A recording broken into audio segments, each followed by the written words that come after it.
Friends, the Constitution of India has given us many fundamental rights, and at the same time, it has also given the mechanism that if in case our fundamental rights are getting violated either by the state or the executive or even by any private person, then we can file a writ petition before the High Court or the Honorable Supreme Court. Under Article 226, the High Court has the power to issue writs of several types for the enforcement of fundamental rights or for any other purpose. Now, what is this any other purpose? We will discuss later in this video. And the Supreme Court has been given extraordinary power to protect the fundamental rights of its citizens under Article 32. But there are several legislations which regulate certain things, and while regulating the same, if there any grievance that arises by the stakeholders, then a mechanism of dispute resolution is given therein only. Like for example, if there is a tax statute, then there is a person who will be assessing the tax of the person, and if in case you have any dispute or you don't like its order, then you can go to an appellate authority like the commissioner and thereafter ITAT. Similarly, if there is a society's matter, then the matter is referred to the society's registrar and then to prescribed authority and then before the commissioner. Similarly, in all the legislations, be it SEBI, be it a matter concerning the medical practice, anything, there is an internal mechanism for the resolution of the disputes. Then in that scenario, whether a writ petition is maintainable or not, that is the question which I am going to answer in this video. Hi, this is Prashant Kanha, advocate on record, and as I introduced that in this video I am going to talk about that if in case there is an alternative and efficacious remedy, then whether you can file a writ petition or not. So initially there were not so many authorities or there were not so many tribunals, but gradually the state legislations and the central government or the parliament enacted many laws, and for the resolution of the disputes arising within those laws, a dispute resolution mechanism was set, meaning thereby that you can approach a forum which is mentioned therein only, and in that there you can raise your grievance. But there are certain circumstances where you can approach the Honorable High Court praying for any of the writs to be issued by it by way of writ petition. The various writs are writ of certiorari, writ of mandamus, writ of prohibition, writ of quo warranto, and writ of habeas corpus.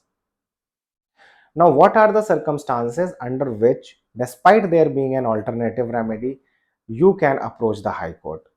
So, this thing has been settled by the Honorable Supreme Court in the case of Whirlpool India Limited, and that was way in 1996, and recently in the case of Sara Lee versus State of Haryana.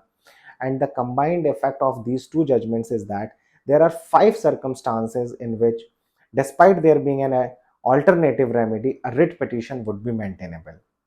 The number one is that there is a violation of fundamental right. In that scenario, writ petition would be maintainable.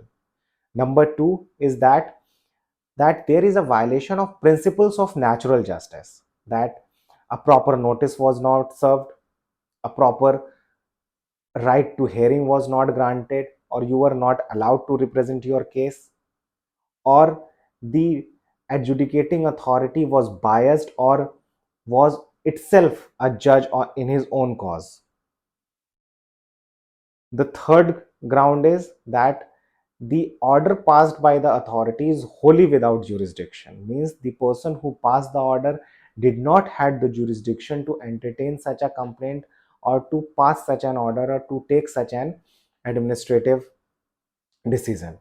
So the order is without jurisdiction, therefore the High Court can entertain.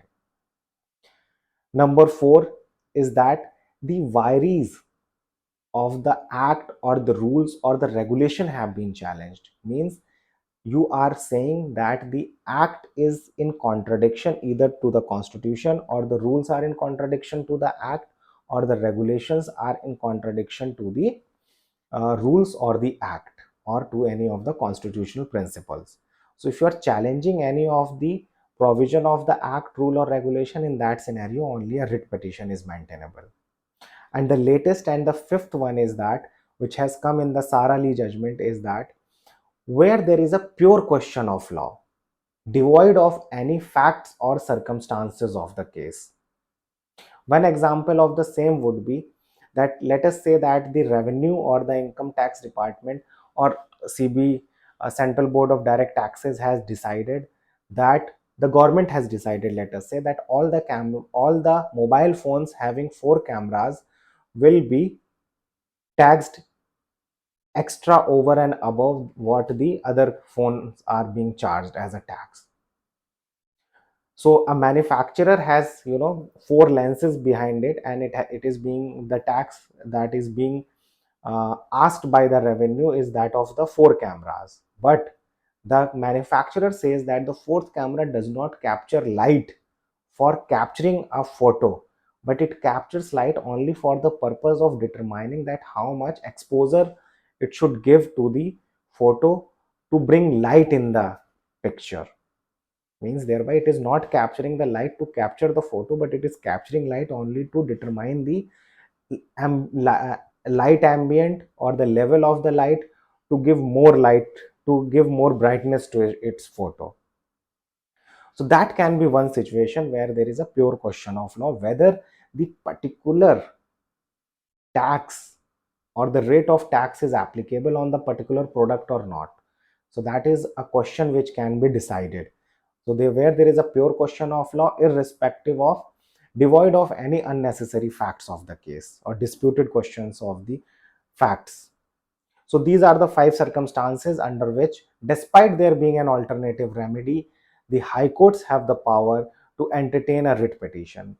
It is upon you that how you make out your case. That's all in this video. Thank you so much for watching.